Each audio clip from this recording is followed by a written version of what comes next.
Good evening. Yes, I will. Move my chair over a bit. There we go. Good evening, everybody. Hi, Anita again. Hi, Melly. Hi, everyone else who has joined us this evening. And for those of you who are going to watch this later, I can say good evening because it is now 21:45, 9:45 p.m. in Austria. So I will say good evening to you. It may be your morning though, or your lunch. I hope you have had or are going to have a very beautiful day. We are on the 24th night of 1001 Arabian Nights, and the last few episodes have been quite exciting. And I have to say, I came to the end of this one today and I'd completely forgotten how all these stories have started. So when we get to the end of it, some of you might go, who've been listening in since this section of the book started, might go, oh yes, of course, it started with them telling this story. So I'm not going to give it away because I'd like it to be a surprise for you at the end. If you do recognise and do remember how this whole thing... Oh, Georgie, come and say... Georgie, come here. Come and say hello. Sit, Georgie. Sit. Hey. Everybody, this is who hasn't met him before. This is my dog, Georgie. We went out on a beautiful walk earlier on in the evening. It was very peaceful and very quiet in the woods. Oh, don't lie on my skirt though. Wait. Let me lift it up. Now go, lie down, Georgie. Georgie, lie down. There you go. Maybe he's going to sit with us tonight. That'd be really nice. I've heard having pets on camera is supposed to be very calming. Anyway, so you may remember the story from the other nights.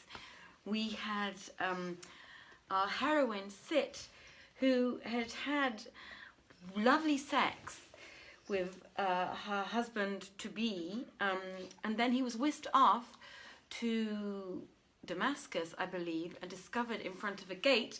Eventually he ended up working in a cook shop and learning how to cook because the cook of the cook shop took him in, liking him so very, very much. Yes, hello. He loves being cuddled, my dog, as all dogs do. And then we had this very worrying moment where we thought Sit's father, the wazir, was going to kill her because he thought that she had spent the evening with this guy who was supposed to be her husband, who had been picked by the Sultan in revenge and who was a groom and a hunchback. So the wazir, her father, was threatening to kill her if she really had lowered the tone of the family and married the hunchback after all, even though it was the Sultan's wish. She didn't. She had sex with somebody who ended up being actually turns out to be her cousin, so her father's brother, and they are estranged. And right, you can stop now though, can't you? Now you can stop. Just stop. Yes. Oh, that's sweet. He's the sweetest thing. Yes, you're lovely. But I'm going to read now, and you've got fishy breath. So, you want to get down? Get down, please. Get down. Go on. Shoot. Stop. Now I can't get rid of you. Normally you hear the music and you disappear off into another room, and now you're knocking my camera. So there you go. Off you go, Georgie. Go on. Stop it now. Stop. Hello, everybody. Sorry about that. That was my dog. I know he is gorgeous, isn't he? And now he's not going to want to stop getting attention. Now he got his first bit of attention. He's like, all right, okay, so give me more. Okay, so you can go now and stop looking at me like that. Anyway, so, but as it so happened, the wazir believed his daughter's story, and he's off. And the wazir believed his daughter's story. In the meantime, 10 years have passed, and if you remember rightly, when they did come together on that first night, after 15 strokes, they conceived, and Sit has had a son who is 10 years old, in the meantime, 10 years old, and they went off to Damascus with a eunuch, and little does he know, but he is actually discovered 10 years on. Oh, the candles are great. Thank you very much, Anita. I love them too. There's actually, you can't see it, but there's a smelly thing. I don't know if you can see it burning in the background there. I have a smelly thing going, and it's called love incense, which I thought would be correct for the stories. So yes, so they've gone off. They went off to Damascus and tried these sweetmeats with pomegranate seed on them and juice, and they've now gone back home And it's all become very complicated. And they've all discovered, slowly but surely, they've discovered or are discovering that the long lost son, who had disappeared for 10 years as a result of an Ilfrit's magic, has reappeared and is no one other than the cook in this shop. And now we are going to find out what happens in the rest of this tale.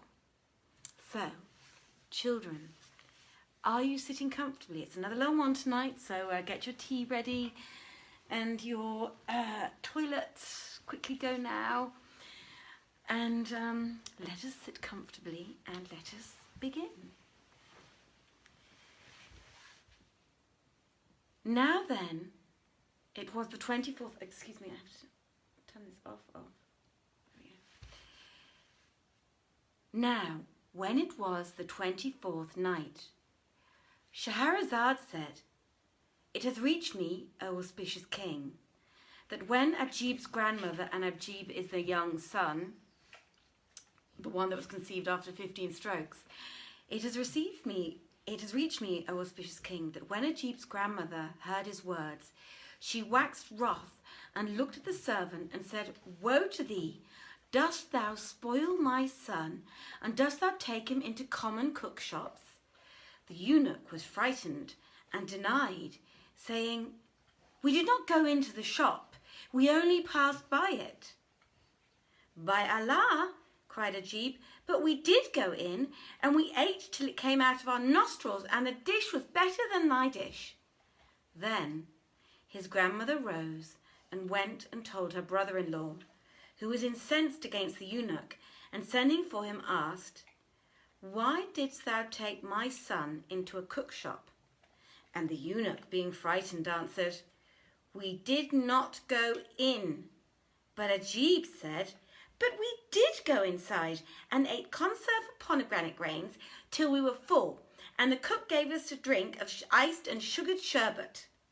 At this, the wazir's indignation redoubled, and he questioned the castrato, but, as he still denied, the wazir said to him, If thou speak sooth, sit down and eat before us.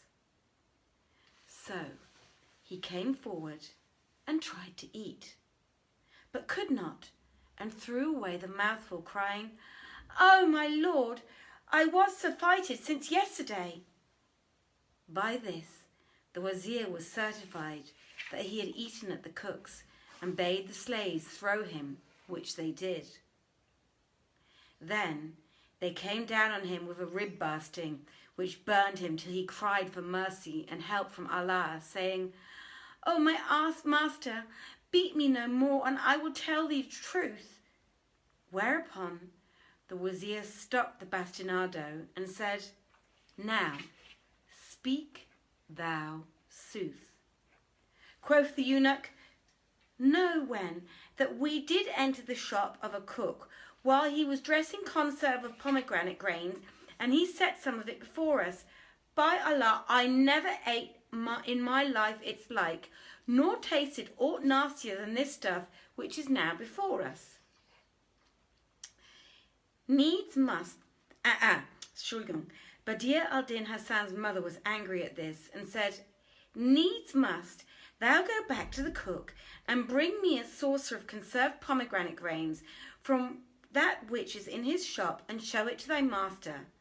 Then may he say which be the better and the nicer, mine or his. Said the unsexed, I will. So, on the instant, she gave him a saucer and a half dinar, and he returned to the shop and said to the cook, O Sheikh of all cooks, we have laid a wager concerning thy cookery in my lord's house, for they have conserve of pomegranate grains there also. So give me his half dinar's worth, and look to it, for I have eaten a full meal of stick on account of thy cookery, and so do not let me eat aught more thereof. Hassan of Basra laughed and answered, By Allah, none can dress this dish as it should be dressed, save myself and my mother. and she at this time is in a far country." Then he ladled out a saucerful, and finishing it off with musk and rosewater, put it in a cloth which he sealed, and gave it to the eunuch, who hastened back with it. No sooner had Badr al-Din Hasan's mother tasted it and perceived its fine flavour and the excellence of the cookery than she knew who had dressed it, and she screamed and fell down fainting. The wazir, sorely startled, sprinkled rosewater upon her, and after a time she recovered and said, "If my son be yet of this world, none dressed this conserve of pomegranate grains but he, and this cook is my very son, Badr al-Din Hasan. There is no doubt of it, nor can there be any mistake, for only I and he knew how to prepare it, and I taught him."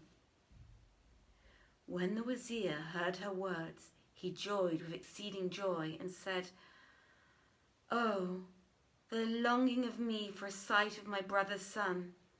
I wonder if the day will ever unite us with him. Yet it is to Almighty Allah alone that we look for bringing about this meeting."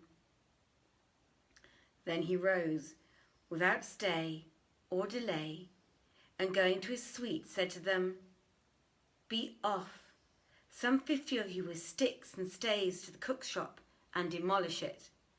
Then pinion his arms behind him with his own turban, saying, 'It was thou madest that foul mess of pomegranate grains,' and drag him here perforce, but without doing him any harm." And they replied, "It is well."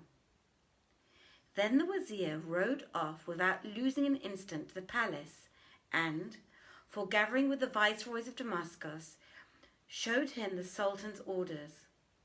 After careful perusal, he kissed the letter, and placing it upon his head, said to the visitor, "Who is this offender of thine?" Quoth the wazir, "A man which is a cook." So the viceroy at once sent his apparitors to the shop, which they found demolished, and everything in it broken to pieces. For whilst the wazir was riding to the palace, his men had done his bidding. Then they awaited his return from the audience, and Hassan of Basra, who was their prisoner, kept saying, "I wonder what they found in the conserve of pomegranate grains to bring things to this pass." When the wazir returned to them, after his visit to the viceroy, who had given him formal permission to take up his debtor and depart with him, on entering the treats he called for the cook. They brought him forward, pinioned with his turban, and when Badr al-Hasan saw his uncle, he wept with exceeding weeping and said, "O my lord, what is my offence against thee?" "Art thou the man who dressed the conserve of pomegranate grains?" asked the wazir, and he answered, "Yes." "Didst thou not find it ought to call for the cutting of my head?" Quoth the wazir, "That were the least of thy deserts." Quoth the cook, "O my lord, wilt thou not tell me my crime, and what aileth the conserve of pomegranate grains?" "Presently," replied the wazir, and called aloud to his men, saying, "Bring hither the camels." So they struck the tents, and by the wazir's orders the servants took Badr al-Din Hasan and set him in a chest, which they padlocked and put on a camel. Then they departed, and stinted not, journeying till nightfall, when they halted and ate some victual, and took Badr al-Din Hasan out of his chest and gave him a meal, and locked him up again. They set out once more and travelled till they reached Kimra, where they took him out of the box and brought him before the wazir, who asked, "Art thou he who dressed that conserve of pomegranate grains?" He answered, "Oh, yes, O my lord." And the wazir said, "Fetter him."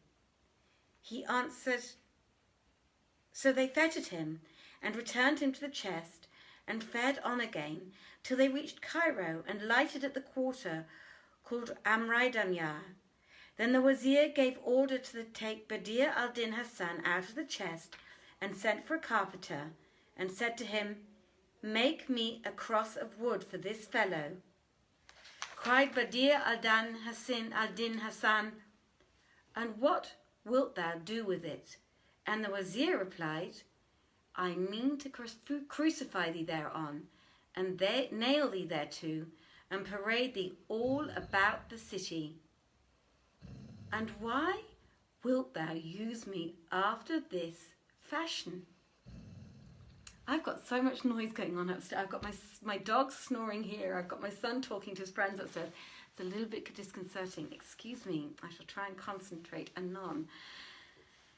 And the wazir replied, "I mean to crucify thee thereon, and nail thee thereto, and parade thee all about the city." "And why wilt thou use me after this fashion?" "Because of thy villainous cookery of conserved pomegranate grains. How durst thou dress it and sell it lacking pepper?" "And for that it lacked pepper, wilt thou do all this to me? Is it not enough that thou hast broken my shop, and smashed my gear, and boxed me up in a chest, and fed me only once a day? Too little pepper! Too little pepper! This is a crime which can be expiated only upon the cross." Then Badr al-Din Hasan marvelled and fell a mourning for his life, whereupon the wazir asked him, "Of what thinkest thou?" And he answered him, "Of maggoty heads like thine, for an thou had 1 ounce of sense, thou hadst not treated me thus." Quoth the wazir, "It is our duty to punish thee, lest thou do the like again." Quoth Badr al-Din Hasan, "Of a truth, my offence were over-punished by the least of what thou hast already done to me. And Allah damn all conserve of pomegranate grains, and curse the hour when I cooked it, and would I had died ere this." But the wazir rejoined, "There is no help for it. I must crucify a man who sells conserve of pomegranate grains lacking pepper." All this time the carpenter was shaping the wood, and Badr al-Din looked on, and thus they did till night, when his uncle took him and clapped him into the chest, saying, "This thing shall be done tomorrow." Then he waited till he knew Badr al-Din Hasan to be asleep, when he mounted, and taking the chest up before him, entered the city and rode on to his own house, where he alighted and said to his daughter Sit al-Husan, "Praised be Allah, who hath reunited thee with thy husband, the son of thine uncle. Up now, and order the house as it was on thy bridal night." So the servants rose and lit the candles, and the wazir took out his plan of the nuptial chamber, and directed them to do what they had to set everything in its stead, so that whoever saw it would have no doubt but it was the very night of the marriage. Then he bade them put down Badr al-Din Hasan's turban,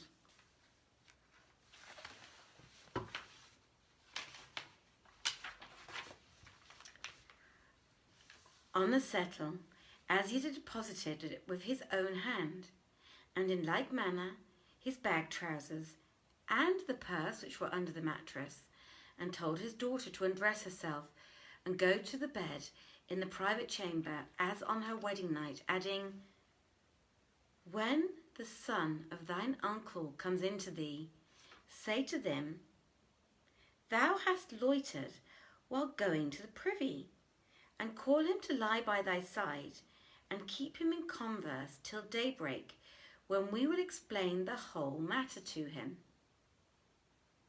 Then he bade take Badr al-Din Hasan out of the chest, after loosing the fetters from his feet and stripping off all that was on him, save the fine shirt of blue silk in which he had slept on his wedding night, so that he was well nigh naked and trouserless.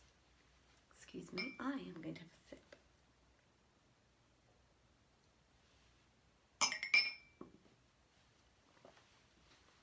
All this was done whilst he was sleeping on utterly unconscious. Then, by doom of destiny, Badr al-Din Hasan turned over and awoke, and finding himself in a lighted vestibule, said to himself, "Surely I am in the mazes of some dream." So he rose and went on a little to an inner chamber, and into an inner door, and looked in, and lo, he was in the very chamber wherein the bride had been displayed to him, and there he saw the bridal alcove, and the settle, and his turband, and all his clothes. When he saw this, he was confounded, and kept advancing with one foot, and retiring with the other, and saying, "Am I sleeping or waking?" And he began rubbing his forehead and saying, for indeed he was thoroughly astounded, "By Allah, verily, this is the chamber of the bride who was displayed before me. Where am I then? I was surely but now in a box." Whilst he was talking with himself, Sitt al-Hussan suddenly lifted the corner of the chamber curtain and said, "Oh, my lord, wilt thou not come in? Indeed, thou hast loitered long in the water closet." When he heard her words and saw her face, he burst out laughing and said, "Of a truth, this is a very nightmare among dreams." Then he went in sighing, and pondered what had come to pass with him, and was perplexed about his case, and his affair became yet more obscure to him when he saw his turband and bag trousers, and when, feeling the pocket, he found the purse containing 1,000 gold pieces. So he stood still and muttered, "Allah is all-knowing. Assuredly, I am dreaming a wild, waking dream." Then said the Lady of Beauty to him, "What ails thee to look so puzzled and perplexed?" adding, "Thou wast a very different man during the first of the night." He laughed and asked her, "How long have I been away from thee?" And she answered him, "Allah preserve thee, and his holy name be about thee. Thou didst not go out an hour ago for an occasion and return." "With wits clean and gone?" When Badr al-Din Hasan heard this, he laughed and said, "Thou hast spoken truth. But when I went out from thee, I forgot myself a while in the draught house, and dreamed that I was a cook at Damascus, and abode there 10 years. And there came to me a boy who was of the sons of the great, and with him a eunuch." Here he passed his hand over his forehead, and feeling the scar, cried, "By Allah, O my lady, it must have been true, for he struck me, my forehead, with a stone, and cut it open from eyebrow to eyebrow, and here is the mark, so it must have been on the wake." Then he added, "But perhaps I dreamt it, when we fell asleep, I and thou, in each other's arms. For meseems It was as though I travelled to Damascus without tarbush and trousers, and set up as a cook there." Then he was perplexed and considered for a while, and said, "By Allah, I also fancied that I dressed a conserve of pomegranate grains and put too little pepper in it. By Allah, I must have slept in the numerous scent and have seen the whole of this in a dream. But how long was that dream?" "Allah upon thee," said Sitt al-Hasan, "and what more savest thou?" So he related all to her, and presently said, "By Allah, had I not woke up, they would have nailed me to a cross of wood." "Wherefore?" asked she, and he answered, "For putting too little pepper in the conserve of pomegranate grains. And meseems they demolished my shop, and dashed to pieces my pots and pans, destroyed all my stuff, and put me in a box. Then they sent for the carpenter to fashion a cross for me, and would have crucified me thereon. Now, thanks be to Allah, for that all this happened to me in sleep, and not in wake." Sitt al-Hasan laughed and clasped him to her bosom, and he her to his. Then he thought again and said, "By Allah, it could not be save while I was awake. Truly, I know not what to think of it." Then he lay him down, and all the night he was bewildered about his case, now saying, "I am dreaming," and then saying, "I was awake," till morning, when his uncle Shams al-Din the Wazir came to him and saluted him. When Badr al-Din Hasan saw him, he said, "By Allah, art thou not he who bade me bind my hands behind me and smash my shop, and nail me to a cross on a matter of conserved pomegranate grains, because the dish lacked a sufficiency of pepper?" Whereupon the Wazir said to him, "Know, O my son, that truth hath shown its soothfast, and the concealed hath been revealed. Thou art the son of my brother, and I did all this with thee to certify myself that thou wast indeed he who went in unto my daughter that night.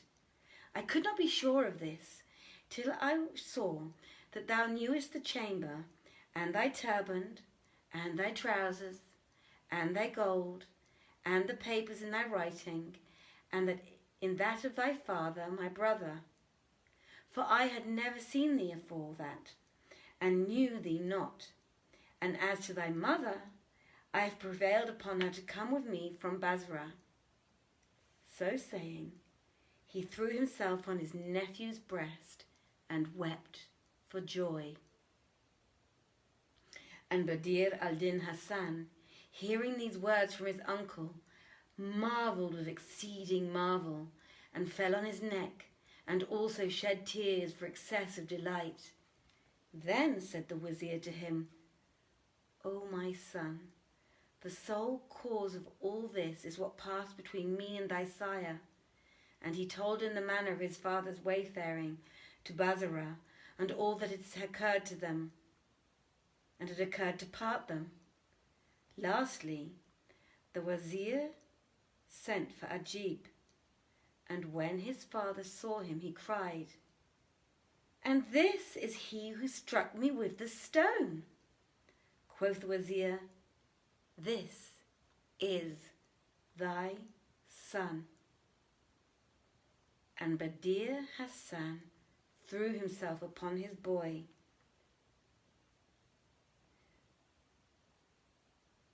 And when he had ended, his mother came in and threw herself upon him and began reciting, "When we met, we complained. Our hearts were sore wrung. But plaint is not pleasant, froze messenger's tongue." Then she wept and related to him what had befallen her since his departure. And he told her what he had suffered. And they thanked Allah Almighty for their reunion.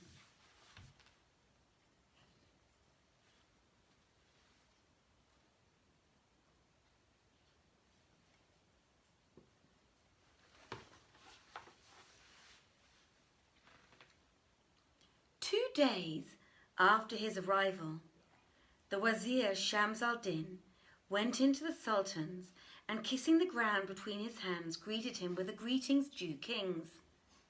The Sultan rejoiced at his return, and his face brightened, and placing him hard by his side, asked him to relate all he had seen in his wayfaring, and whatso had betided him in his going and coming. So the Wazir told him all that had passed from the first to the last, and the Sultan said, "Thanks be to Allah for thy victory, and the winning of thy wish, and thy safe return to thy children and thy people.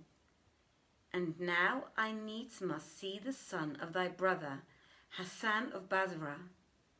So bring him to the audience hall tomorrow." Shams al-Din replied, "Thy slave shall stand in thy presence tomorrow, inshallah, if it be God's will." Then he saluted him, and returning to his house, informed his nephew of the Sultan's desire to see him, whereto replied Hassan, "Will own the Basrite, the slave is obedient to the orders of his lord." And the result was that next day he accompanied his uncle Shams al-Din to the divan, and after saluting the Sultan and doing him reverence in a most ceremonious obeisance with the most courtliest of procedures, he began improvising these verses. The first in rank, excuse me everybody, I shall be back in 2 seconds, hold on, sorry.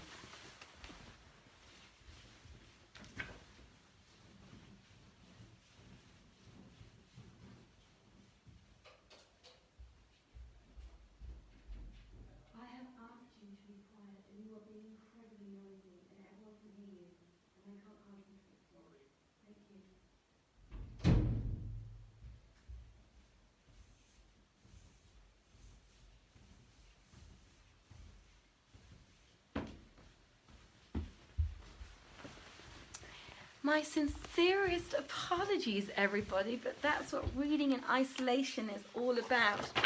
We are all on top of each other, and I just had to go and ask my son to be a little bit quieter so that I could hear myself read and concentrate.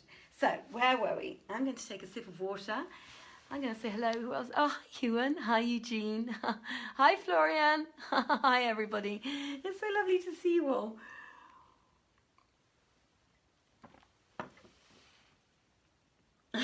No, he's not in trouble, Anita. I just asked him.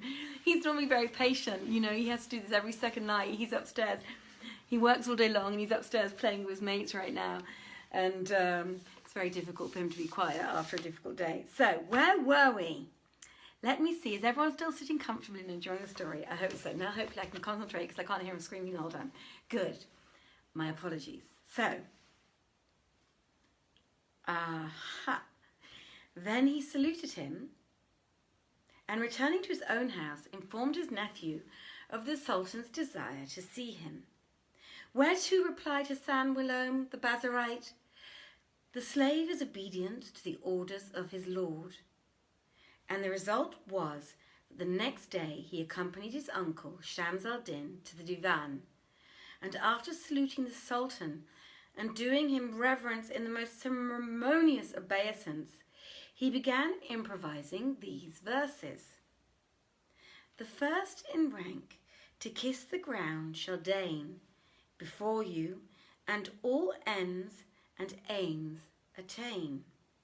You are honour's fount, and all that hope of you shall gain more honour than hoped to gain. The Sultan smiled and signed to him to sit down. So he took a seat close to his uncle Shams al-Din, and the king asked him his name. Quoth Badr al-Din Hasan, "The meanest of thy slaves is known as Hasan the Basrite, who is instant in prayer for thee day and night." The Sultan was pleased at his words, and being minded to test his learning and prove his good breeding, asked him, "Dost thou remember any verses in praise of the mole on the cheek?" He answered, "I do," and began reciting. "When I think of my love and our parting smart, my groans go forth and my tears upstart. He's a mole that reminds me in colour and charms. Oh, the black of the eye and the grain of the heart." The king admired and praised the two couplets and said to him, "Quote something else. Allah bless thy sire, and may thy tongue never tire."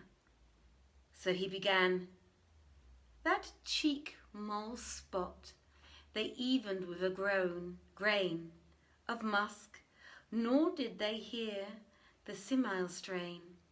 Nay, marvel at the face comprising all beauty, not falling short by single grain."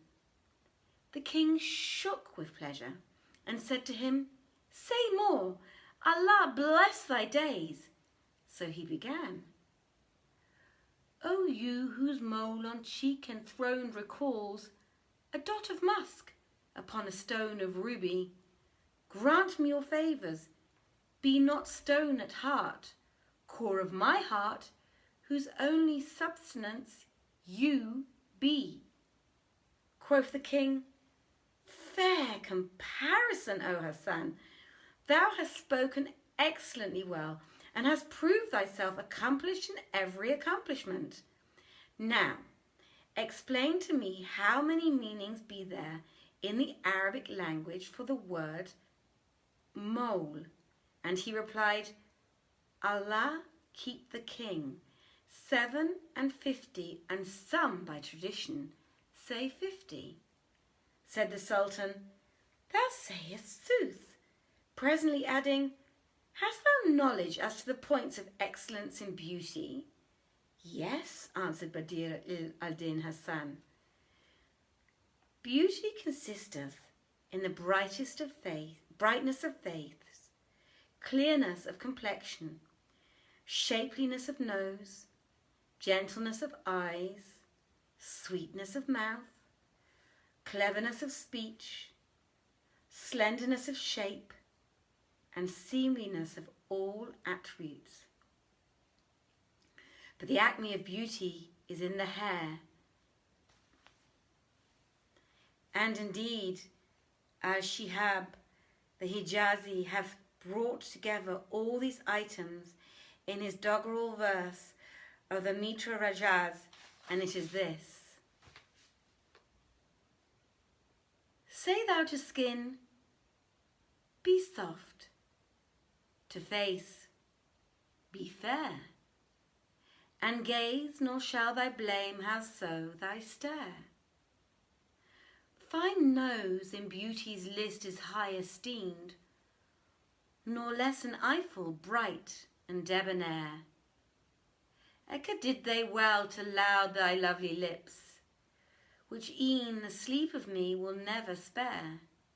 A winning tongue, a stature tall and straight, a seemly union of gifts rarest rare. But beauty's acme in the hair, one views it. So hear my strain, and with some few excuse it." The Sultan was captivated by his converse, and regarding him as a friend, asked, "What meaning is there in the saw, 'Shuriya is foxier than the fox'?" And he answered, "Know, O king, whom Almighty Allah keep, that the legist Shuriya was wont during the days of the plague to make a visitation to Al-Najaf, and whenever he stood up to pray, there came a fox which would plant himself facing him and which, by mimicking his movements, distracted him from his devotions. Now, when this became longsome to him, one day he doffed his shirt and set it upon a cane and shook out the sleeves.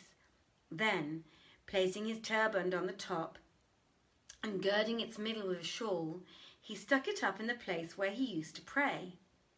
Presently, up trotted the fox, according to his custom, and stood over against the figure, whereupon Shuriah came behind him and took him. Hence the sayer saith, Shuriah foxier than the fox. When the Sultan heard Badr al-Din Husayn's explanation, he said to his uncle, Shams al-Din, truly, this son of thy brother is perfect in courtly breeding, and I do not think that his like can be found in Cairo.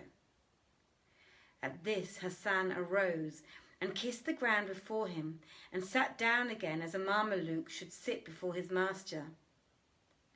When the Sultan had thus assured himself of his courtly breeding and bearing and his knowledge of the liberal arts and belles lettres, he joyed with exceeding joy and invested him with a splendid robe of honour and promoted him to an office whereby he might better his condition. Then Badr al-Din Hassan arose and, kissing the ground before the king, wished him continence of glory and asked leave to retire with his uncle, the Wazir Shams al-Din. The Sultan gave him leave, and he issued forth, and the two returned home, where food was set before them, and they ate what Allah had given them. After finishing his meal, Hassan repaired to the sitting chamber of his wife, the Lady of Beauty, and told her what had passed between him and the Sultan. Whereupon quoth she, he cannot fail to make thee a cup companion, and give thee largesse in excess, and load thee with favours and bounties. So shalt thou, by Allah's blessing, despread like the greatest light the rays of thy perfection wherever thou be on shore or on sea. Said he to her, I purpose to recite a qasidah, an ode in his praise, that he may redouble his affection for me. Thou art right in thine intent, she answered. So gather thy wits together and weigh thy words, and I shall surely see my husband favoured with his highest favour. Thereupon Hassan shut himself up and composed these couplets on a solid base and abounding in inner grace, and copied them out in handwriting of the nicest taste. They are as follows. Mine is a chief who reached most haughtiest estate, treading the pathways of the good and great. His justice makes all regions safe and sure, and against froward foes bars every gate. Bold lion, hero, saint, e'en if you call, seraph or sovereign, he with all may rate. The poorest suppliant rich from him returns, all words to praise him were inadequate. He to the day of peace is saffron morn, and murky night in furious warfare's bait. Bow 'neath his gifts our necks, and by his deeds, as king of freeborn souls, he joys his state. Allah increase for us his terms of years, and from his lot avert all risks and fears. When he had finished transcribing the lines, he dispatched them in the charge of one of his uncle's slaves to the Sultan, who perused them, and his fancy was pleased. So he raised them to those present, and all praised them with the highest. So he read them to those present, and all praised them with the highest of praise. Thereupon he sent for the writer to his sitting chamber, and said to him, "Thou art from this day forth my boon companion, and I appoint to thee a monthly solde of 1,000 dirhams over and above that which I bestowed on thee aforetime." So Hassan rose, and kissing the ground before the king several times, prayed for the continuance of his greatness and glory and length of life and strength. Thus Badr al-Din Hassan, the Bazarite, waxed high in honour, and his fame flew forth to many regions, and he abode in all comfort and solace and delight of life with his uncle and his own folk, till death overtook him. When the Caliph Harun al-Rashid heard this story from the mouth of his own wazir, Jafar the Barmecide, he marvelled much and said, "It behoves that these stories be written in letters of liquid gold." Then he set the slave at liberty and assigned to the youth who had slain his wife such a monthly stipend as sufficed to make his life easy. He also gave him a concubine from amongst his own slave girls, and the young man became one of his cup companions. Yet this story, continued Scheherazade, is in no wise stronger than the tale of the tailor and the hunchback and the Jew and the reeve and the Nazarene, what betided them. Quoth the king, "And what may that be?" So Scheherazade began in these words. The Hunchback's Tale. It hath reached me, O auspicious king, that there dwelt during the times of yore, and years, and ages, long gone before, in a certain city in China, a tailor who was an open-handed man that loved pleasuring and merrymaking, and he was wont, he and his wife, to solace themselves from time to time with public diversions and amusements. One day they went out with the first of light, and were returning in the evening when they fell in with a hunchback, whose semblance would draw a laugh from care and dispel the horrors of despair. So they went up to enjoy looking at him, and invited him to go home with them and converse and carouse with them that night. He consented, and accompanied them afoot to their home, whereupon the tailor fared forth to the bazaar, night having just set in, and bought a fried fish, and bread, and lemons, and dry sweetmeats for dessert, and set the victuals before the hunchback, and they ate. Presently the tailor's wife took a great fit of fish, and gave it in a gobbet to the gobbo, stopping his mouth with her hand, and saying, "By Allah, thou must down it with it at a single gulp, and I will not give thee time to chew it." So he bolted it, but therein was a stiff bone which stuck in his gullet, and, his hour being come, he died.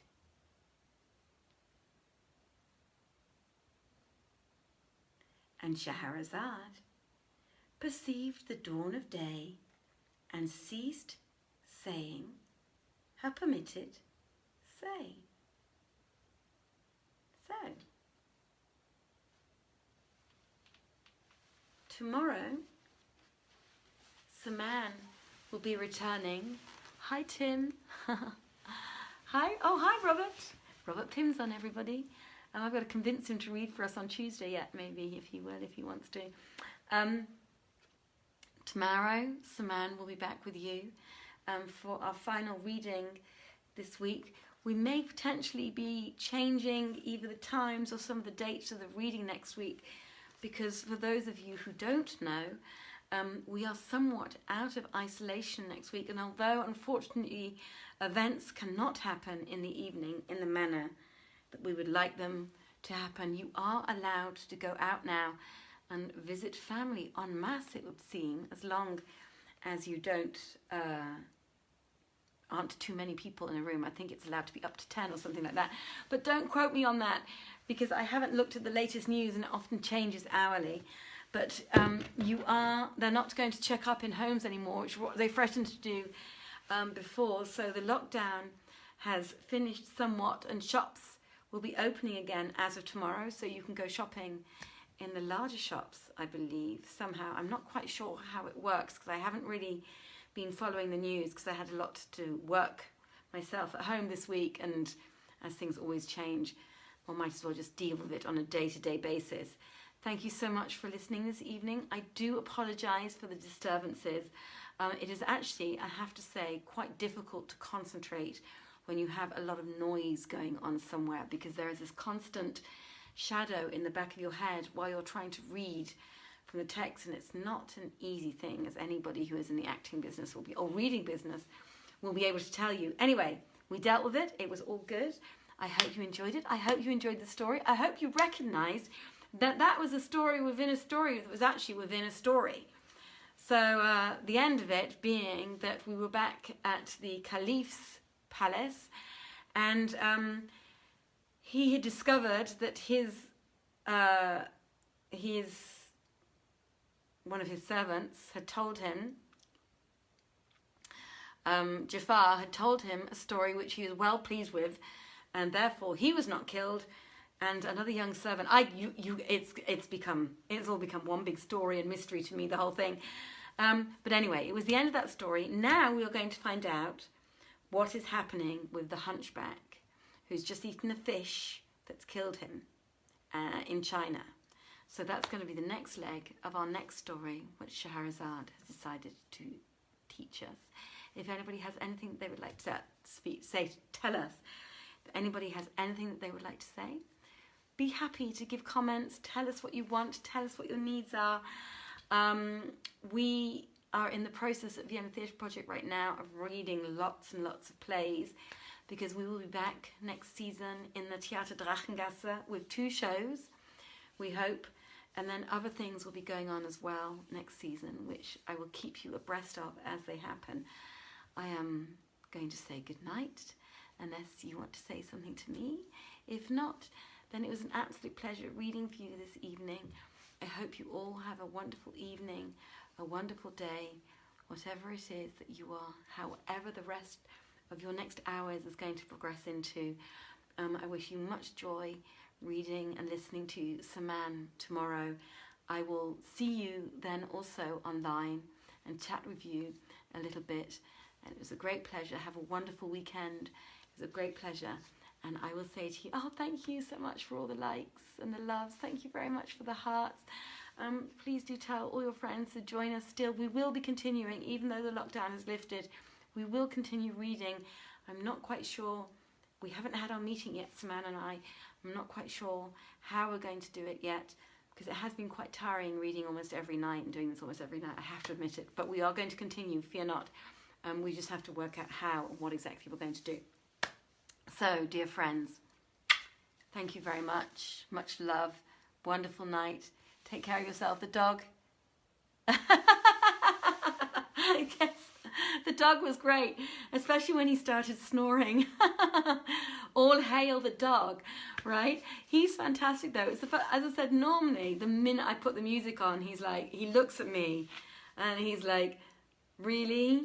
You really mean this, to do this to me right now? I just wanted to have peace and quiet in my own living room, because of course the living room is his and not ours. I wanted to have peace and quiet in my own living room, and I can't even do that.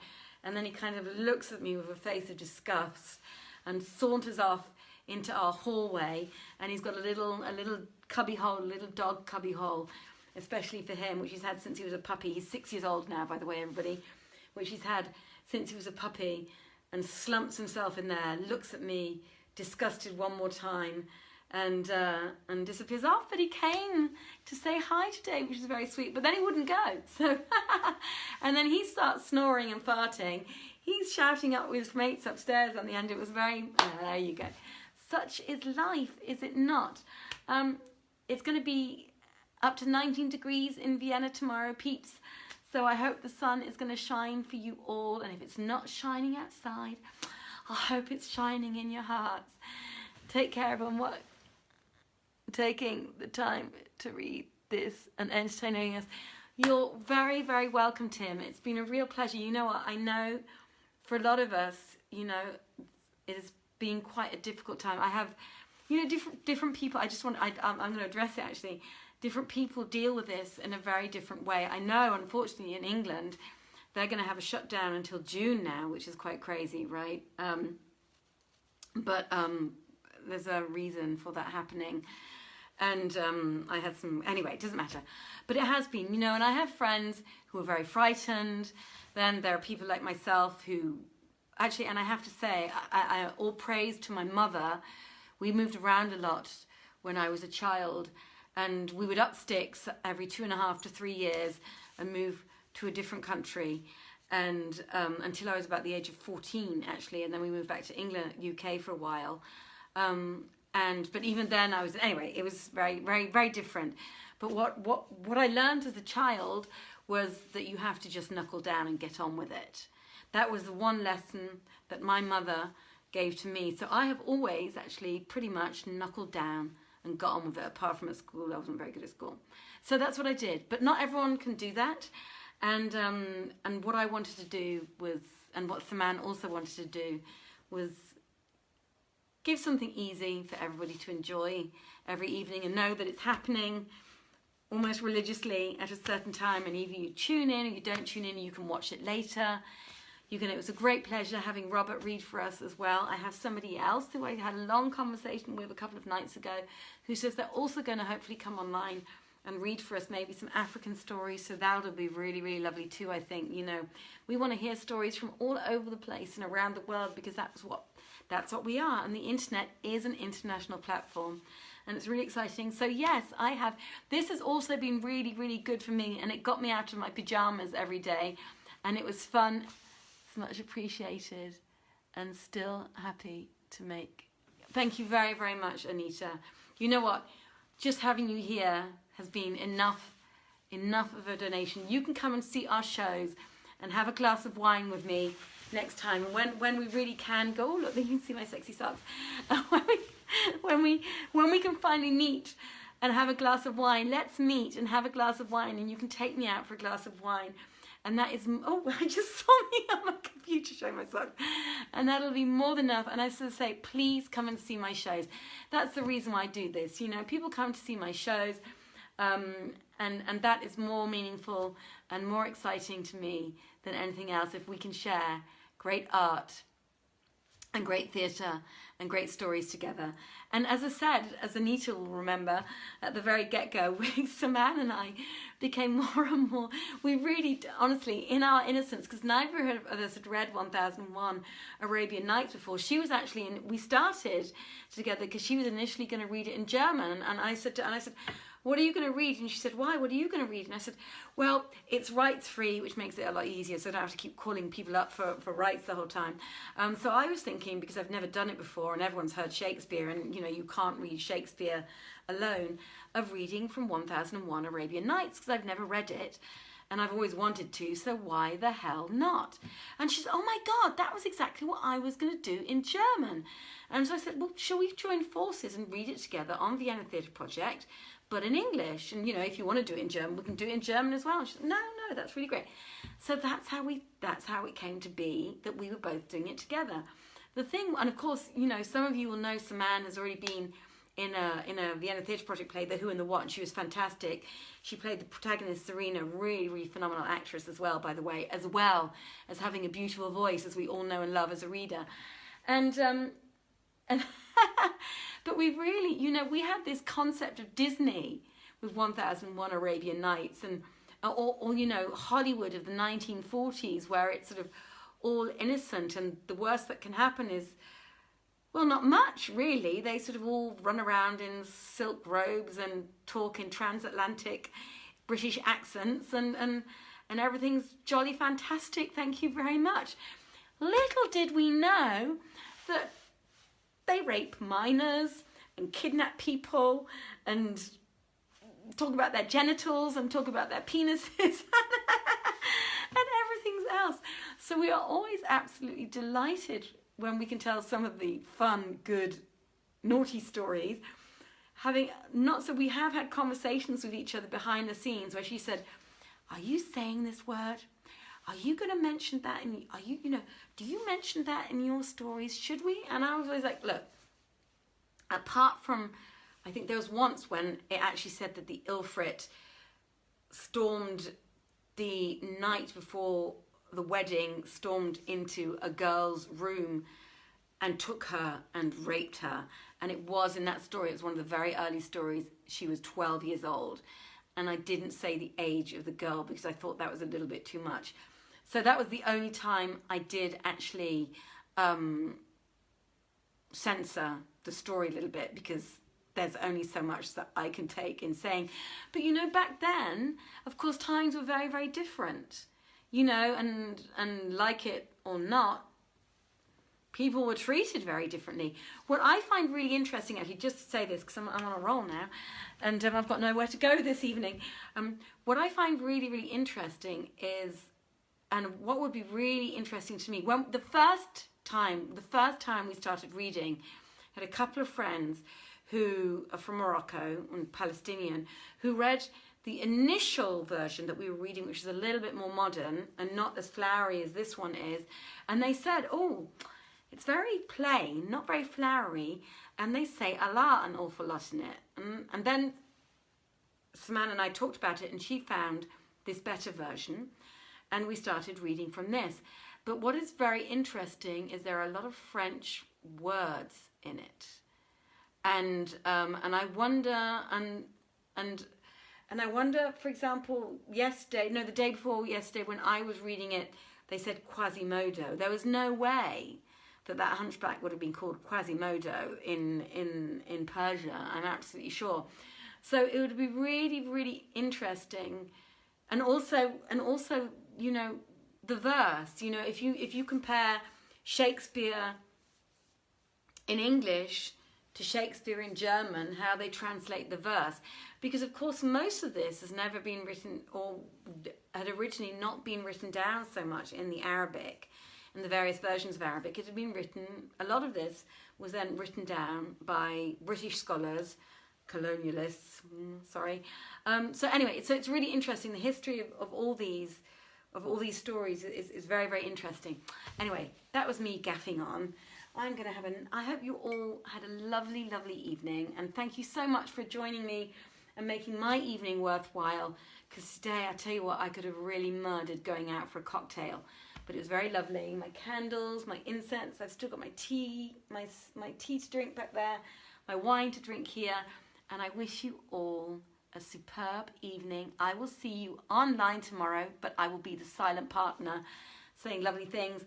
And Saman will be reading for you tomorrow. And if you haven't heard her read before, anyone who's joined us for the first time today, do listen in. She has a beautiful voice. And actually, she's Austrian, but both of her parents are from Iran. So she perceives herself to be Persian also. So, yeah. So that explains everything, doesn't it, really?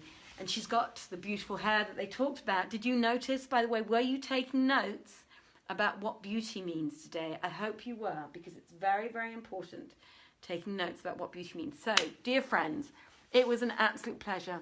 Thank you for your kind words. Thank you for your likes and your loves. And I will see you tomorrow and next week. Have a beautiful, beautiful weekend. I hope the sun shines for you. Kisses. Take care. Bye-bye. Good night. Bye-bye.